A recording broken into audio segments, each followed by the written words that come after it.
15 વર્ષથી પાલેજમાં જૂના અને જાણીતા computer, laptop, CCTV camera service, printer repairing તેમજ નવા અને જૂના કોમ્પ્યુટર લે-વેચ કરનાર. એડમિશન ફોર્મ તેમજ તમામ સરકારી ફોર્મ ઓનલાઈન ભરી આપવામાં આવશે. ડેણવા ડોલિયા દરિયાઈ બ્રિજનું ધારાસભ્ય ડીકે સ્વામીએ નિરીક્ષણ કર્યું. કરોડોના ખર્ચે નિર્માણાધીન બ્રિજની કામગીરી 90% પૂર્ણ ટૂંક સમયમાં વાહનવ્યવહાર માટે ખુલ્લો મુકાવાની આશા. ભરૂચ જિલ્લાના મહત્વાકાંક્ષી ડેણવા ડોલિયા દરિયાઈ બ્રિજની કામગીરીનું જંબુસરના ધારાસભ્ય ડીકે સ્વામીએ સ્થળ પર જઈ નિરીક્ષણ કર્યું હતું. તેઓની સાથે આમોદ તાલુકા ભાજપ પ્રમુખ દીપક ચૌહાણ, ભાજપના અગ્રણી બીજલ ભરવાડ, આમોદ શહેર યુવા મોરચાના મહામંત્રી સેમ માલી સહિત ભાજપના હોદ્દેદારો અને કાર્યકરો ઉપસ્થિત રહ્યા હતા.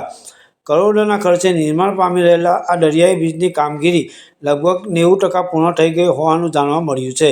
બાકીની કામગીરી પણ ઝડપી ગતિએ ચાલી રહી હોવાથી ટૂંક સમયમાં બ્રિજ વાહન વ્યવહાર માટે ખુલ્લો મૂકવામાં આવશે તેવી આશા ધારાસભ્ય ડીકે સ્વામીએ વ્યક્ત કરી હતી.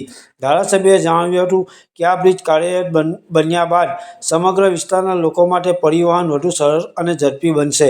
ખાસ કરીને જંબુસરથી દહેજ સુધી રોજગારી માટે અવરજવર કરતા નોકરિયાતો, ઉદ્યોગોમાં કાર્યરત કર્મીઓ, વેપારીઓ તેમજ છાત્રોને સમય અને ઈંધણ બંનેની બચત થશે.